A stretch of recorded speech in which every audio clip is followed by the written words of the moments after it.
You felt it was a natural evolution. This is just my time. My body's telling me, my mind's telling me I'm ready to be a pro. Let's go get paid.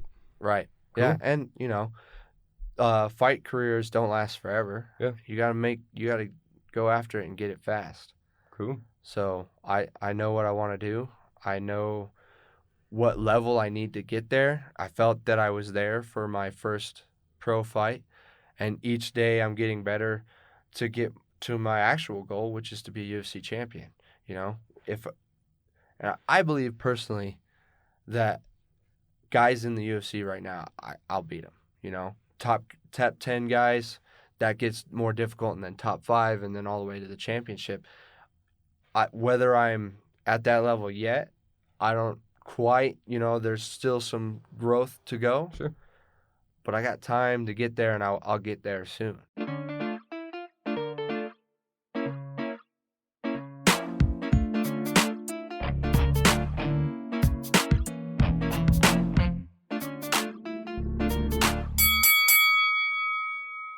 This is the Prize Fighting Business.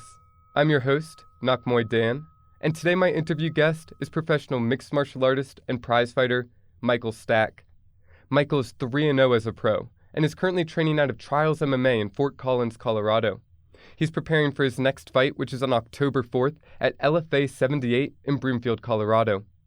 Michael sat down with me to have a conversation about his martial arts journey up to this point, what drives him, and how he plans to achieve his dream of becoming a UFC champion.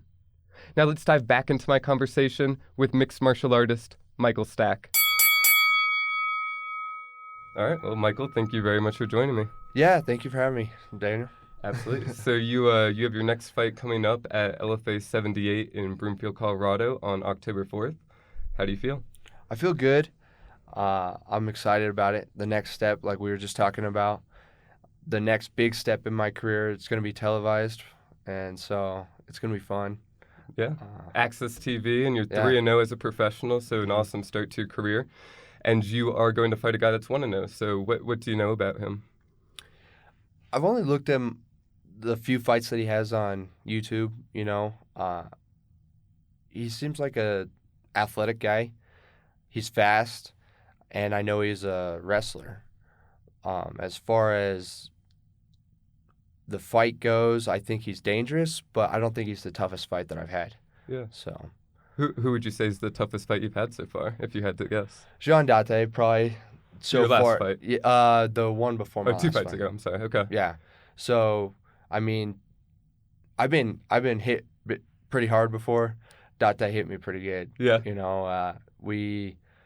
was a little bit back and forth in the first round, and I kind of had to deep down a little bit and dig something out and really bring it out and pull it through. So yeah, with that was the fight that I think put me in the most danger. But it's a good test to have early in your career, though. Yeah, it was good. Make you, like you said, dig deep and see what you're made of and pull it out, pull out the win. Yeah. And you did win that. So, again, you're 3-0 coming into this fight with Brian Mitchell is your opponent's name. He's 1-0, training out of another local gym, Factory X. And you are out of Fort Collins. So what gym do you train with? Trials Mixed Martial Arts with Ryan Schultz. We got a lot of good guys, good coaches down there. Steve Peters, Jared Hardy. It's a good family environment down there. I've told you before this that I've been around the world. I've trained in Thailand. I've trained before I went to college. I trained down at Grudge. Okay. And nice. When Grudge was had Gaethje there. And LT Nelson. Yeah. Pat Barry, and those kind of guys. A room full of killers. Yeah. If actually the first liver shot I ever took was from Pat Barry. So that was fun. But I've trained with some really good gyms, and Trials is my home, finding a coach that matches up with you and your personality and the way you think. Me and Schultz talk all the time, and he's like, you're like a younger me. You know what I mean? Yeah. So. No, I mean, that connection between fighter and coach is super important, and you see it with the highest level guys or the most successful guys. even if there's a rift at certain times, maybe you think like Duke Rufus, Anthony Pettis, their relationships out in the open a lot. Sometimes they have a rift, but more often than not, they're tight. They're Right. family essentially, and that relationship is so important, both from the coach's perspective, but also the fighters. In my opinion, the fighter knowing the coach has his back and is going to do what's in his best interest, but also the coach knowing that the fighter's going to do what he says, and that he's going to listen to him when he's out there, and because he wants that almost sense of control in your outcome as well, knowing that you're not going to get hurt per se. Yeah, I mean, I think as a coach, you want a guy that's going to put his best effort. Yeah. Whether you get the result you wanted or not, you're not going to have a guy that's going to lay down or quit or not try. And me and Schultz we have a very similar mindset. We have a similar fight style. And so I think that makes it easy. I was just watching the Fury fight, Tyson Fury, last night. Yeah. And his coach, everyone talks about, I'm not saying Schultz has a lot of technique, but to go back to your what you were saying about it's kind of a connection, is the guy, he's like 30 years old, and Tyson picked him because he got 2 girls' numbers. Right. And just because they mesh well. Yeah. It's not like the guy's teaching him a whole lot of technique and stuff. Right. But especially at that level, the guy, he already knows the technique. He needed a guy to help him push something with his mental. Yeah. So, that's an extreme case. With Schultz, there's definitely a lot of knowledge. Right. There's a lot of things that he has to offer more than just the emotional connection. Yeah, he's also got the technical expertise. So you're getting best of both worlds, which is an ideal coach. I mean, essentially that he's able to connect with you on a personal, emotional level, help you kind of dig deep and figure out what's inside of you in the moments that matter, but also provide the technical knowledge and kind of mid-fight changes necessary to succeed as well. Right. Yeah, exactly. Cool. I agree. So Ryan Schultz, how long have you known him? I mean, how long has he been your head coach? I mean, pretty much definitely my whole fighting career. I started fighting with them. I mentioned that I started training with Grudge. That was right after high school. And then right after high school, I took that summer, trained with Grudge, and then went to CSU, where I studied business. Nice. And then just started my fight career with trials about my 21 years of age, so my junior year of college. Cool. Did you graduate college? Yes. Very nice. Congratulations. Finance degree. Yeah. Cool. Thank you. So Trials MMA is up in Fort Collins. Do you live close? Like, is it convenient for you as far as? I still live right by the CSU campus, so I'm probably 3 blocks from CSU campus. Nice. Yeah. Still have to deal with the drunk kids and the party and whatnot. I could imagine. But it's not bad because I'm also about 7 minutes from the gym. So. Nice. That's super convenient. Yeah, really. Especially because you want to, I mean, your goal is essentially the highest level, so this is a full-time pursuit for you. Absolutely. Yeah. I want to be the UFC champion. Cool. A lot of people say, why would you ever get into this career if you didn't want to be the best at it? And I agree. Why put your body on the line if you're not trying to be the best? I love it. So then take me through what a normal fight camp looks like. So right now, let's see, today is Sunday, September 15th. When this comes out, it'll probably be like a week before your fight, but you're about 3 weeks out right now. Mm-hmm. So kind of walk me through what fight camp looks like. What does Monday through Sunday look like? Well, it varies. Each day varies, but there's about 3 to 4 hours of training every single day, and I have to have my meals in there. This camp I hired a nutritionist. Cool. So I could get the weight down easier than I did for my last fight. Because before you were doing it yourself? Well, before at 55, I didn't really have to cut weight. Now I'm going to 45, and I do have to manage what I'm eating and be smart about what I'm putting in my body. Mm-hmm. And the last 145 weight cut was harder than it should have been. I see. Because I underestimated how difficult it actually is. I'm just going to listen to my body and take it as is. If I'm hungry, that's probably means I'm doing it right. Whereas this nutritionist has told me, no, you shouldn't be starving yourself. You can still eat more, and I am eating more than I was in the previous camp. Yeah. And I'm still losing weight. Nice. So it's what I'm putting in my body Right. and speeding up my metabolism and stuff like that. Understanding the science behind Right. losing weight. It's not just starving yourself. Before you were taking more of the wrestling mindset, now Yeah, it's a little more yeah. nuanced. You know, I was like, I'm a tough guy. I can get it. Yeah, I'll figure it out myself. I get it. And then I, spend 8 hours cutting 10 pounds. Yeah, no, it's rough. So I guess what is today's Sunday? What'll training look like tomorrow for you? Essentially 2.5 weeks out, I guess. Yeah. Well, tomorrow I have first in the morning I'll be with a private lesson with my coach, Cool. and then I'll go home, get a meal in, probably either go on a run or a swim, and then get back for jiu-jitsu training for an hour and a half, and then team practice for another hour. Nice. So the first hour, so that's 3.5 hours of just in the gym. Yep. And then outside of the gym, I'm going to be, either weight training, swimming, running, cardio, stuff like that. And that'll be one day. Yep. And then the next day after that, we'll have jiu-jitsu in the morning. And then jiu-jitsu again at night, and then team practice again. So that's another 3 hours. And obviously, in between that time, I'm focused on stretching my body, rehabbing my body, and making sure that I'm eating right and doing cardio. Cool. So full days. I mean, essentially, like you said, full-time pursuit, full-time job throughout the day. Mm-hmm. Do you have to carry a job with it? I mean, do you have anything else you have to worry about? So, I do some things on my own. I have like a CBD company that I mess around with a buddy, where we sell CBD online and stuff like that. So it's not anything special. The CBD market's pretty competitive. Sure. And so, I don't know how long we'll keep doing it. Hopefully not too long. I'd like to start making my money elsewhere in the fight game. You know what I mean? Yeah, absolutely. Yeah. Cool. So Monday, Tuesday, what do you have a day off anywhere in between here, or is the off time when you're sleeping and in between practice? So normally the weekends, Saturday.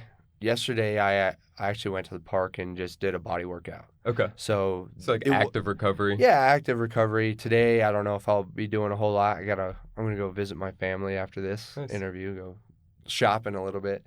But if I need it, I'll take it. I'll listen to how my body's feeling. If it's too tight or I feel like something's not right, and it definitely needs to recover, mm-hmm. I'll take a recovery day. But most of the time, I think I'm pretty acclimated to the schedule that I've been doing. I've been doing it for years now. I see. Yeah, so your body's used to it, like you said. So mm-hmm. Monday through Friday, you're essentially doing this 3 to 4 workouts a day. Morning with your coach, afternoon jiu-jitsu, and then they'll switch up each day, essentially every other day, to keep the schedule different mm-hmm. and your body doing different things. What do the private sessions with your coach look like? Is that predominantly striking, or is it like MMA position orientation? It varies again each day. Sure. Lately it's been a lot of striking. A lot of times it's cage work, grappling work, and body positioning and stuff like that. Cool. And it's not as easy as it sounds. Like we're still getting the work in. Oh, that's the most grinding part of the fight, right? Yeah, that's hard. Yeah. Like if you look at Khabib, the way he grinds people out and things like that, that's kind of how my coach's fight style is, and he shows us what he does in that area. He was a Nebraska wrestler, Cool. So his wrestling's really high level.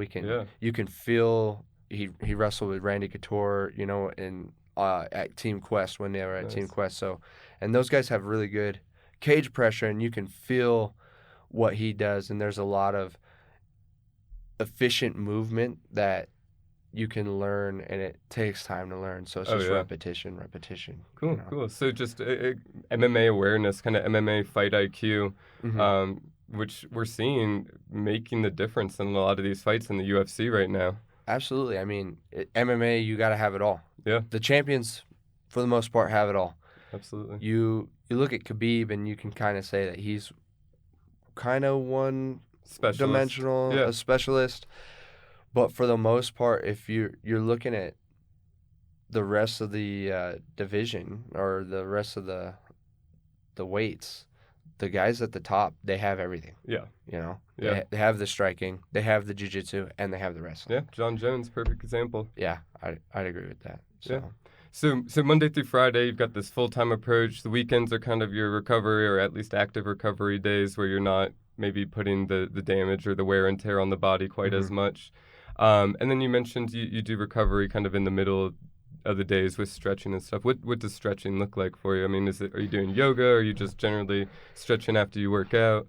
It's pretty much just generally stretching after I work out. Yeah. About 30 minutes, you know. I'm not the most flexible guy.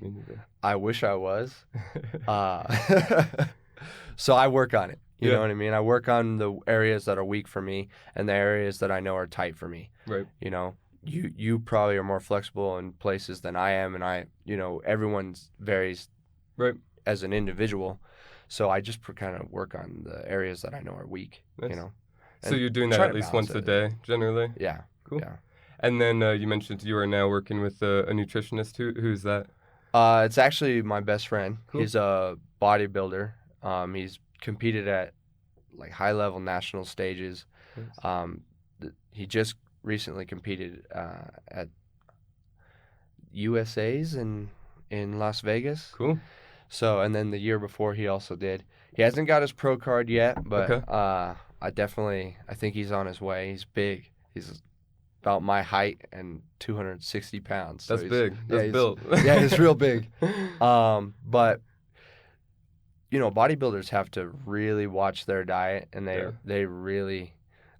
probably more strict with what they eat than I think even MMA fighters. Mm-hmm. And so I asked him, hey man, do you think you could get me to 145 easier than I did last time? Yeah. And he goes, yeah, let's do it. And so I've been on this diet since I started camp 4 weeks ago already. So Cool. it's going to be a 7-week Okay. diet. And I started out eating more than I had before, and I started losing weight. So Nice. I think he's Cool. doing it right. And What does it look like? Like, what are you eating? Well, I'm eating 90% lean beef and 1 egg in the morning plus 1 cup of oatmeal. So you're building kind of lean muscle type thing is the idea? I think, I'm not really gaining any weight. Cool. You know, I'm still losing the weight, but I'm maintaining lean muscle. Yeah. And I think the fact that I'm eating a lot of protein and not a whole lot of like carbs and breads and stuff like this, so I'm not holding on to extra energy that I don't need. He says, you know, losing weight loss is calories in versus calories out. So as long as you're putting out more calories than you're taking in, you're gonna lose weight. Yeah. Cool. But I'm not hungry, so I'm eating That's good. 4 times. I'm eating 4 times a day, whereas before I would eat 2 to 3 times. So you're just keeping your metabolism going. I mean, you're essentially sparking it up every 2.5 hours, 2 hours. A good metaphor analogy for it would be putting more wood on the fire and just making it burn faster. Cool. You know what I mean? What does lunch and dinner look like? Are all the meals kind of similar? Yeah, they're pretty similar. So then after that, I'll have to have 100 grams of cooked spinach, which is disgusting, and I can't. Hey, it's good for you. Yeah, Popeyes. And I use Pam for everything. Mm-hmm. I can't use oils and stuff because that has extra variables in it that we don't want to put in the body. Sure. So we want to make just sure. trying to control all the ingredients. Yeah, we want to control as much as we can. Yeah. And then I'll have 6 ounces of chicken, another egg, 150 grams of raspberries, so that's kind of nice, and 3 ounces of OJ, orange juice every meal. And then the next one will be like 6 ounces sweet potatoes, 6 ounces chicken, and then 80 grams green beans. And then for my last one, I get 8 ounces of tilapia and then 2 cups of cooked rice. So it sounds pretty diverse, though, in at least your ability to stick to the diet because you're not getting tired of the food. And it's not much different than how I had been eating before. We planned it around the way my eating habits were and what I like to eat. Cool. So, and then every couple days, twice a week, he's been letting me have a free meal. Yeah. He calls it a free meal because he doesn't like calling them cheat meals because people think, okay, if it's a cheat meal, you're really gotta get as much as you can from it. And so guys will have their cheat meal last 3 hours, and that's not necessarily what he wants. It's more just a relaxed. You can eat whatever you want. Eat some bread. Yeah, so me and Sarah we'll go to Blue Agave down Yeah. in Fort Collins and have a little date or something like that. Cool. Get some, I get the surf and turf, a Mhm. nice medium rare steak with some scallops and mashed potatoes and asparagus. Delicious. It's pretty good. Nice. Yeah. Nice. And maybe I'll throw a donut in there every once in a while. Yeah. Cool. So what do you want the weight cut to look like? I mean, you mentioned that you fought 155 in the past. You didn't really cut much weight. This fight's going to be at 145. And it sounds like you've made the weight cut before. You just weren't happy with kind of how it worked out. Right. So what is the goal for this weight cut? What do you want it to look like? Well, I definitely, and I asked him, I go, am I going to have to starve like I did last time to make the weight? And he goes, if you're doing it right, you shouldn't have to starve. You're going to be hungry. You're still going to suffer a little bit, but you shouldn't be starving yourself. For the last weight cut, I was hungry, man, and I'd be sitting on the couch and it'd be hard to get up. You know what I mean? You just don't have energy. Yeah, I don't have energy. And then the day of that weight cut, I had 9.5 pounds that I had to lose of water weight. So because you're water loading the last couple days. Yeah, and that's already too much. And it hurts your stomach if you're not eating too. Right. So I wasn't eating, so I didn't eat anything, and then I have 9.5 pounds of water to cut, and I had to do that in 8 hours. Yeah, that's rough. In the sauna, that's not good for your body. So what would be more preferable as far as the weight going into 2 days out or so? The weight, the day of or the week of, I'd like to be 10 pounds over. Okay. So if I'm 10 pounds over and I water load, then I'll probably be 7 or 6 pounds closer to the weight by the time it's time to cut weight. 6 pounds in a day of sauna, that's nothing. That's like a couple hours. Cool. You know what I mean? Yeah. That's what I did for 155. I'd be in the sauna, 6 hours, 6 Really? pounds done in an hour. So an hour in the sauna is no big deal. I mean, Yeah. as opposed to when you have to cut 9.5 pounds. Yeah, well, see, what happened was I got the weight off in the beginning fast. It was coming off, boom, boom, boom. And then it was about the last 3 pounds. I wasn't sweating, and I was in 180 degree with a sauna suit on, and I'm not sweating. And then they're like, okay, you're not sweating, but let's get you out of the sauna. And at that day, it was 100 degrees. What are you thinking in your head? Well, I'm thinking, I got to make this damn weight. I can't go to 145 this first time and not make it. Yeah. You know what I mean? So I'm just thinking I got to make it. How embarrassing it would be to not make that weight. How unprofessional. So in my head, that's what I'm thinking. But I'm also thinking I'm gonna die. You know, it was pretty rough. Quite the dichotomy. Yeah. So what ended up happening was I was about 0.3 away. But I was like, I'm not going back in the sauna. Like, I thought I was going to. Really? Yeah. Like, I just felt like my body was going to shut down. I took 2-hour break, and then we went and sat me in a Epsom salt bath, and the freaking last pound came off like nothing. Wow. It was ridiculous. Huh. Yeah, I think, that was my first serious weight cut. Yep. And so you expect this one to go smoother. I mean, it already feels better, you're saying. Yeah, I don't want to do that again. Yeah. I just don't think it's healthy. It's a learning lesson. I don't think it's healthy for anyone to No. put that kind of stress on their body. I had a wrestling coach. We talked about it briefly. I wrestled in high school only for 3 years, but I came really close to my wrestling coach, and he almost became like a family friend. He never drank or did any kind of drugs, but Wow. his kidneys failed, and he ended up passing away this last summer. Right. And I almost wonder if it's because of those kind of extreme weight cuts. You're doing damage to your internal organs. Absolutely. Yeah, long-term effect is real. Yeah, it is. I don't think one time's gonna mess you up forever. But if you're doing it consistently, Wrestling at a high level, I mean, a lot of those guys cut in a painful way. Yeah. Like you were speaking to, it is.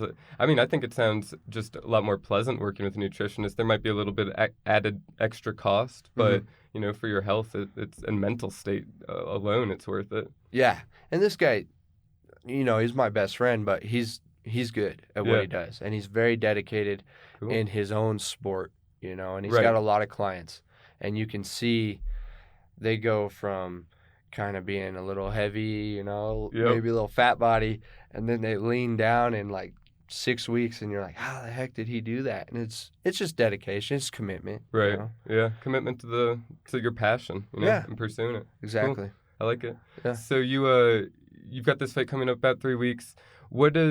And you're in the middle of fight camp right now, but what does it look like outside of fight camp? Like, are you essentially, your schedule right now sounds full-time again. So is that a normal schedule in and outside of fight camp? Like, what is different? Yeah, I think if you want to be the best, a world champion, you kind of have to make it your life. Cool. And even if you're not in a fight camp, you should be ready to fight, my coach always says there's no short notice fights because you should be preparing to fight anyways. I just like being the best that I can, and I always like trying to better myself, If I take a break, it'll be two weeks or so after a fight, you know, and then I'm ready to get back in there. And even 2 weeks I feel like is too long. Yeah. You know what I mean? Like, how often would you like to fight in a year? If you had it your way, injury-free? I think 4 times a year is pretty good. Cool. Maybe 5 at the most. Sure. But yeah, around 4 or 5 times would be great. Yep. Unless I was just busting them out, you know what I mean? Just, sure. Not getting hurt and just knocking guys out. But okay. As I get higher in my fight career, it's less, It's harder and harder likely to knock people out. Yeah, it's sure. less likely to just get those easy KOs and whatnot. Yeah. But I think what I'd like to do is just be training full time and always working. I'd like to be like, I forget, Dan Gable. Yeah. I heard Dan Gable trained all the time. Mm-hmm. And I'd like to do that. Cool. I want to push my body and make it the best that it can. Yeah. And see how far I can push it. Then I see guys run, you hear about these marathon runners going 300. Oh, the ultra marathoners? Yeah, they're crazy. Or the guys that run 350 miles nonstop and stuff like that. Yep. We can do that. Anyone could do it. You got to put it, It's a mental state. Yeah. Certainly your body obviously has to be at a certain level. Yeah, a certain level. But like David Goggins, right? You've probably heard of him before. Yeah. Started out, he was like 300 pounds. Yep. He could barely run a quarter mile. And now that guy's doing 100 miles and stuff a day. Just almost, because it hurts. Yeah. Yeah, just because he likes it. And I'm not saying everyone's got to go to that extreme, but to discipline yourself and to make yourself better is never a bad thing. No, absolutely. It's the best investment, right? Absolutely. Take things away, man. You don't need as much as this cush stuff. It's nice. Don't get me wrong. I want a nice house, a nice comfy bed, and a nice car and stuff like that. But at the end of the day, it gets old. You get a new car after 2 weeks. You're like, it's just a regular car now. Absolutely. Yeah. The means of transportation. Yeah. So yeah. But what sticks with you? Your health, and those are things you can't buy. You can't buy your health. There's a lot of rich people that aren't healthy and they trade it all to be healthy. And I'm not saying everyone's got to go be a David Goggins or a professional fighter, but just, find something you're passionate about and have 3 hobbies. One that makes you money, one that keeps you in shape, and one that's fun. I like it. I like it. So, you mentioned you would like to fight 4 times a year as long as your body stayed healthy, everything was going smoothly. So, how do you currently find your fights? Like I said, they've been contacting me over social media and stuff like that.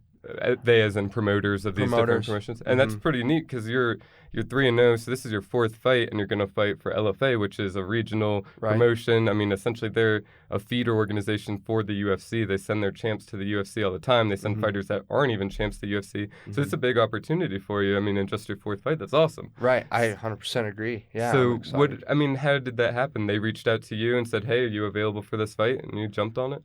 They actually wanted me for my pro debut. Cool. That's a vote of confidence. Yeah. But I had signed a 3-fight deal with Jeff, and I love Jeff. I love Sparta. Yeah.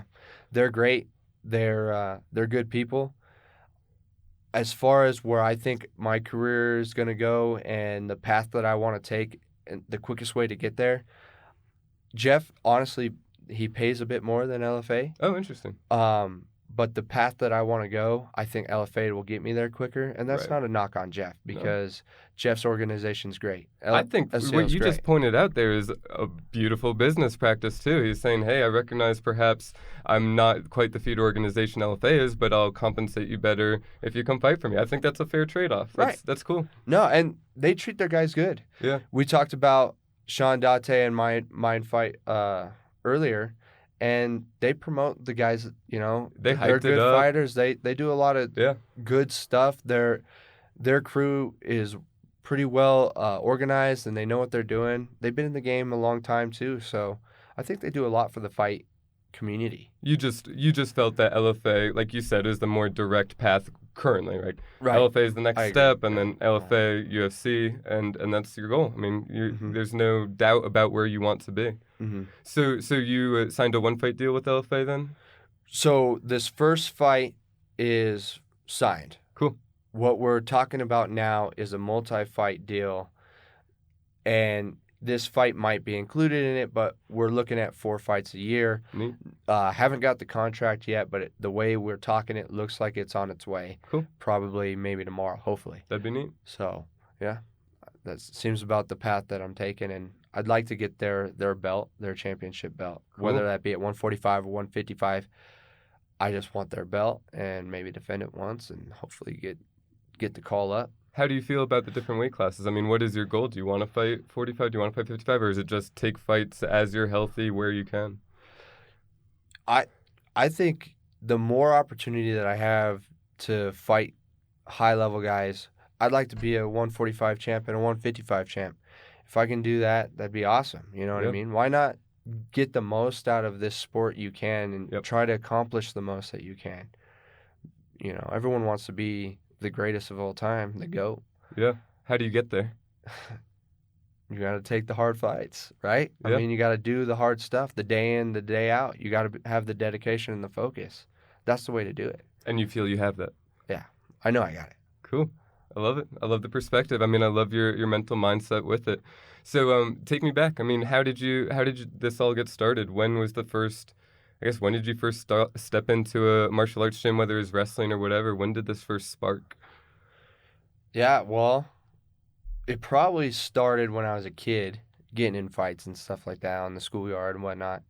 My dad boxed a little bit, and he took second in state for Golden Gloves when he was in middle school and stuff like that. So he kind of taught me and raised me on fighting. Cool. So it's been around you. It's literally in your blood. Yeah, it's been around me.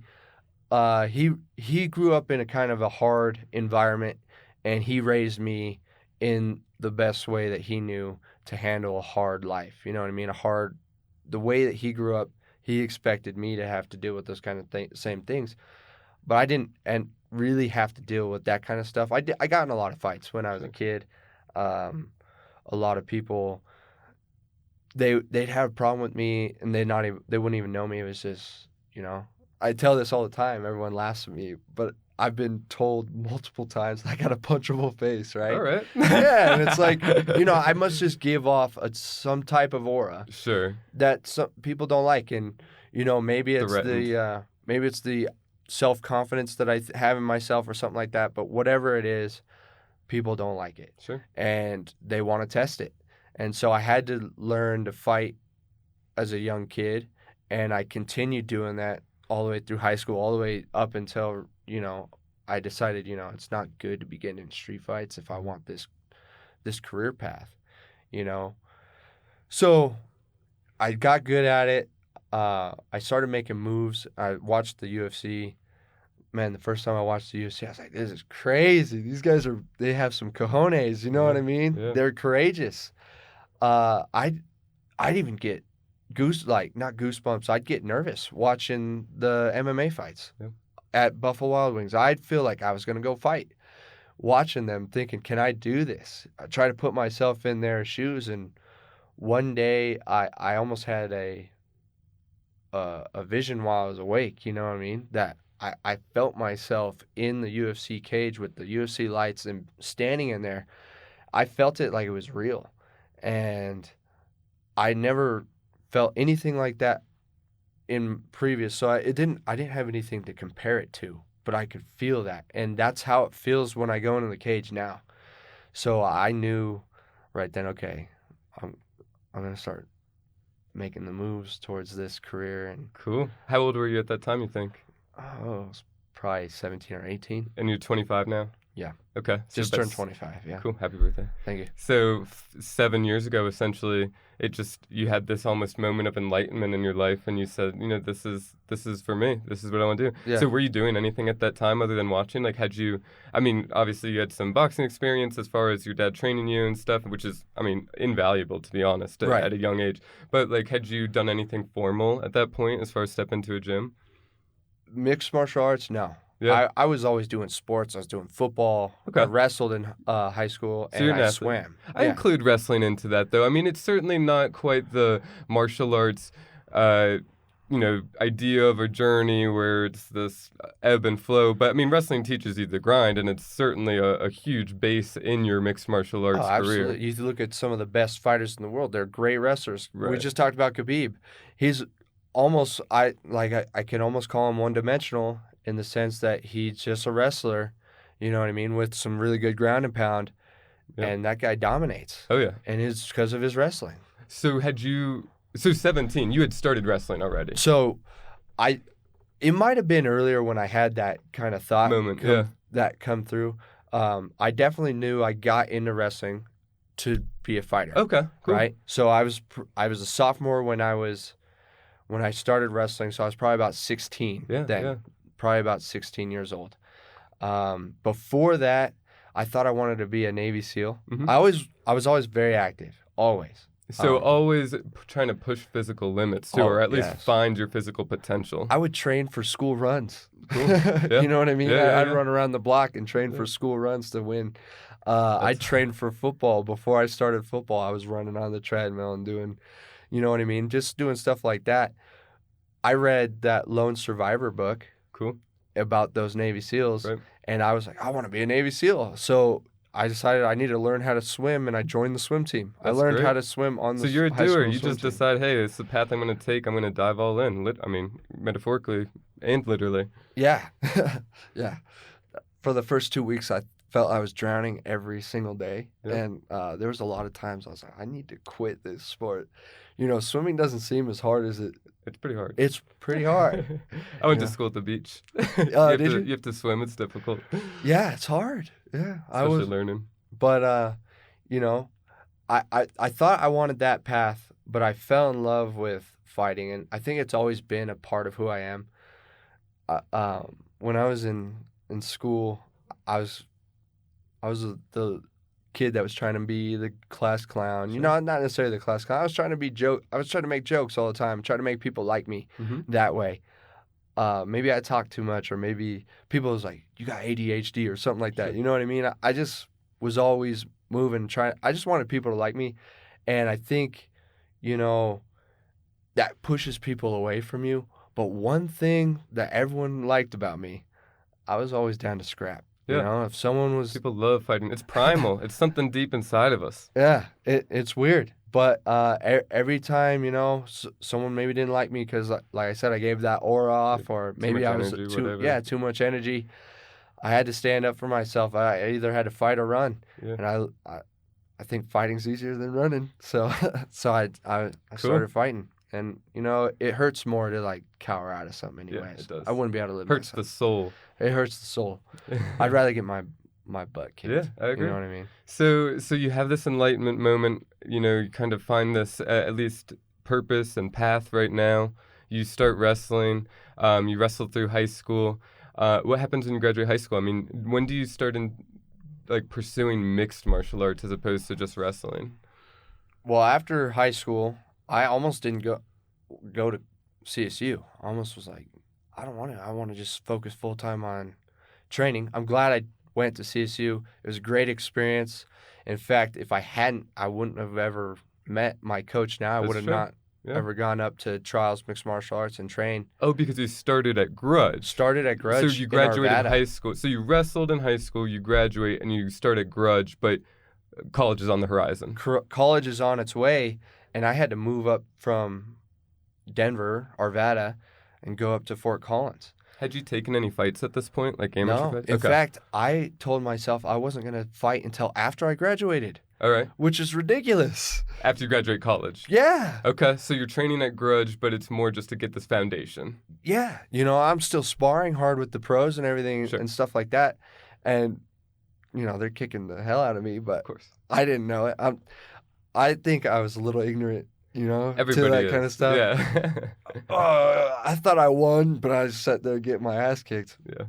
Anyway, we go from... I almost decided not to go to CSU, but I ended up doing it. It ended up being a great experience. I met my coach in my home gym there, and I start training full time, or not full time, but like pretty much there's school and then training, and there's no really social life outside of that. And one of the coaches was like, you should get a fight. And at that point, I'm like, yeah, I should. I'm training so hard. I got all this knowledge, and I'm kind of getting amped. You know what I mean? Like freshman year of college, this is? No, this is junior year. Oh, okay. So you trained for quite some time at that point. Yeah. Then. So when I was a freshman, I didn't even have money to pay on-campus parking. Yeah. I had to go move my car every couple hours on the street because I only have 2-hour parking. So I'd be moving my car every couple hours. Yep. And so I didn't really have a whole lot of time or money to put into training. So I trained as much as I could. And then until I really started getting money about sophomore, junior years when I was able to fully commit to that. And that's when I was like, I can't be wasting my time like partying and hanging out with all this other stuff. If this is my goal, I have to make it my life. And I dropped all that. I was in a fraternity. I dropped the fraternity. Nice. I stopped doing things outside of school besides fighting, and then I had my first fight, and it was better than I could have imagined. You know what I mean? I didn't know. I always imagined what it would be like to be a state champ. The first fight was way better. You know what I mean? Just walking out, I could just, your whole body's amped. The hairs are standing up, and you're walking out. Everyone's there cheering your name. All my friends were there. And I was like, this is what I'm supposed to be doing. I wasn't scared. I'd get nervous before wrestling matches. I wasn't nervous before this fight. This is what I'm supposed to be doing. That's a great feeling. And I was so not nervous. I was nervous that I wasn't nervous. Yeah. You know what I mean? I was like, I should be more nervous than I am. Yeah. I've been nervous for street fights. Wasn't nervous for this. That's awesome. And my coach is greasing me up, and he goes, "How you feeling, Warrior?" And I go, "This is effing awesome!" Like I couldn't keep it in. It was the most. It was that, it was that vision that I had. I was like, this is the first step. You're manifesting your destiny. Yeah, I could feel it, and I knew I was on the right path at that point. I knew I was doing so that's your first fight. So you had 4 amateur fights. Mm-hmm. So how long of a span of time did you knock those out in? It was probably 2 years. Knocked them out. I had a couple injuries, separated some ribs and stuff. Oof. And you know what I mean? And then I had other injuries go on. So that kind of kept me from competing as much as I wanted to. Right. But it ended up being a good thing because I was able to learn more. Yeah. I was still an amateur when I went to Thailand and trained. I was training with the pros out there as an amateur.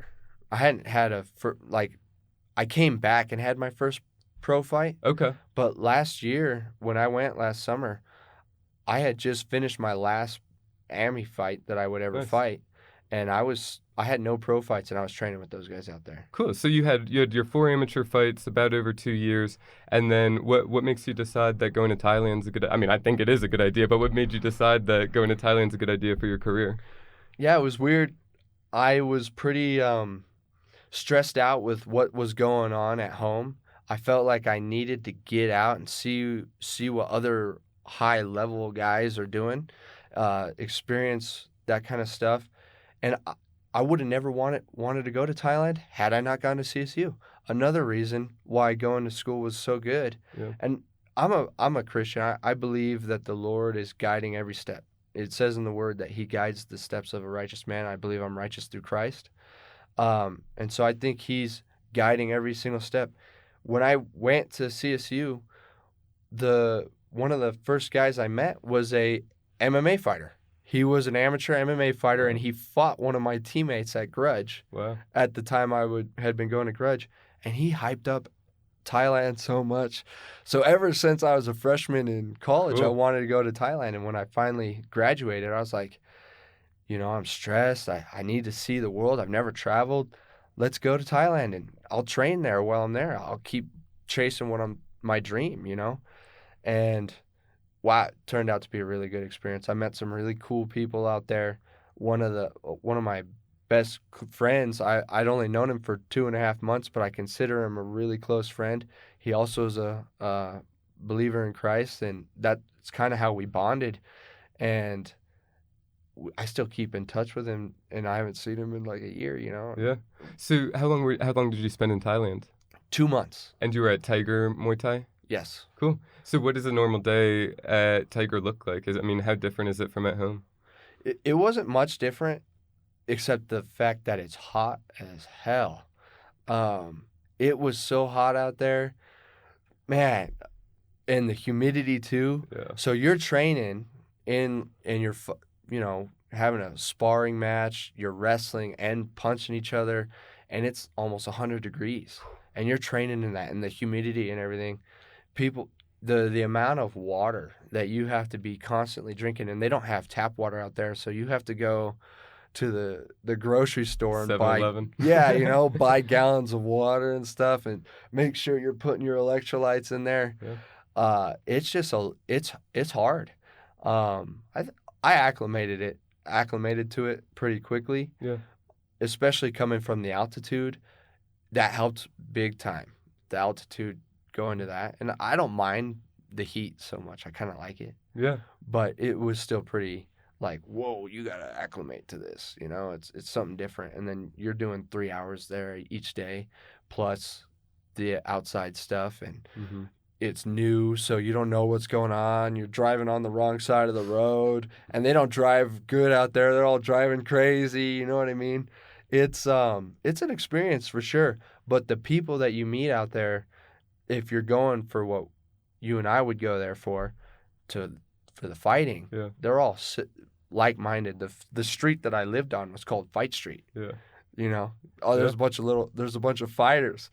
The funny thing is they got a TRT shop right at the end of the street and stuff, because I guess all that stuff's legal out there. You know what I mean?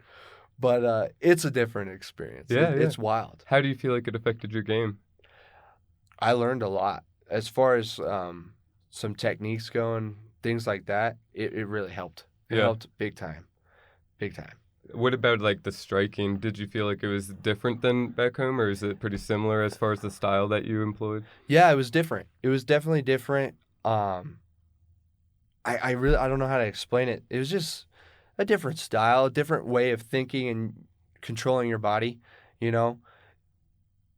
It's like body intelligence. You know what I mean? And you got to practice all sorts of different types of movements to around your intelligence there.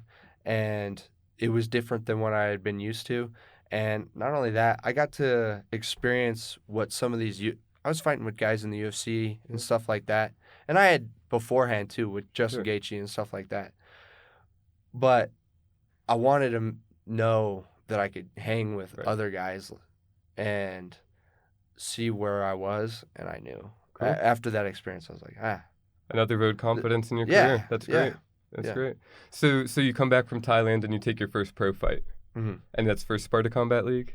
Correct. Cool. So you take your first fight, your first 3, and you win them all. How long of a span? So that was a year and a half ago, essentially. You went to Thailand and came back, and then actually, 3 fights in my that span? first pro fight was last October. Oh, okay. So less than a year. So I'll have 4 fights in a year. Cool. With this one in October. Very cool. And but I went to Thailand last summer, so it's a little. Okay. So Thailand was. tell me about that stretch. I mean, what is it like in your first pro fight, going from amateur to pro? Was it drastically different? Was it? No, because you're training for it. You know what I mean? You're not training 3-minute rounds anymore. You're training 5-minute rounds, and not only that, you're more than likely training at least 5-minute rounds of hard sparring. Yep. Your body should already be used to training that way. You should already have experienced So you 5-minute rounds. You felt it was a natural evolution. This is just my time. My body's telling me, my mind's telling me, I'm ready to be a pro. Let's go get paid. Right. Cool. Yeah, and fight careers don't last forever. Yeah. You gotta go after it and get it fast. Cool. So I know what I want to do. I know what level I need to get there. I felt that I was there for my first pro fight, and each day I'm getting better to get to my actual goal, which is to be a UFC champion. And I believe personally that guys in the UFC right now, I'll beat them. Top 10 guys, that gets more difficult, and then top 5, and then all the way to the championship. Whether I'm at that level yet, I don't quite. There's still some growth to go. Sure. But I got time to get there, and I'll get there soon. And that's the mentality you need to win it all. So Right. I love it. And I mean, that's your clear goal now. Was that your goal day one when you started martial arts? When you started wrestling and started martial arts training, it was always UFC Be a champ? UFC champ, yeah. So consistent in your goals. I like that. Yeah. Ninja training. It's weird because dream big, right? I mean, have confident goals. Like I said, why would you ever get into something just to say, yeah, I made it to the UFC, but I was never a champ? No one remember. How many people you remember that made it to the UFC? You want people to remember your name, UFC champ Michael Stack. Yeah, I mean, you want to be the best. Cool. I love it. Ah. Nice. So one more thing then before I let you go. What if you had to think back to the beginning of your journey here, something you wish you knew at that time, like a tip for a young fighter or an aspiring fighter or martial artist, what would you tell them? How would they get to where you are now, or how would they get to the UFC? I feel like I did it right, so Cool. I think just realize that it's day by day, it's a consistent, focused dedication, and not to doubt. Things are going to come up that are going to make you doubt that you can do this. Yeah. Even people that are really confident and really believe in themselves have some doubt, and that's always going to happen. For me, what kept me in that base was my faith. I know what the Lord says about me. I read His Word, and that's what's kept me, I believe, my whole life. I could tell you guys stuff about how I grew up as a kid. When I didn't have a lot, my dad's an ex-con. You know what I mean? So the place that I came from, the Lord brought me through that, and just that foundation is what's kept me through it. I love it. Life's more than just fighting. Yeah. But if you can practice these skills that fighting teaches you and apply them to your life and make it a consistent part of every day, then I think you'll be successful no matter what you're trying to do, whether that's fighting or anything else. I love it. Yeah, fighting makes you better at life. Life makes you better at fighting, right? I agree. Cool, man. Well, I appreciate you coming on. It was an honor to meet you. And thank you. Your journey, it's awesome so far, and I'm excited to see where it goes. Thanks, man. Absolutely. Thanks for coming on. Thanks. And actually, how can people follow you online, real quick? Oh, yeah. If you guys want to follow me on Instagram, it's MichaelStack_MMA. And then on Twitter, it's just MichaelStackMMA. Cool. And subscribe to our YouTube channel. Go follow us on Instagram at PrizeFightBiz. And don't forget to like us on Facebook. Thanks.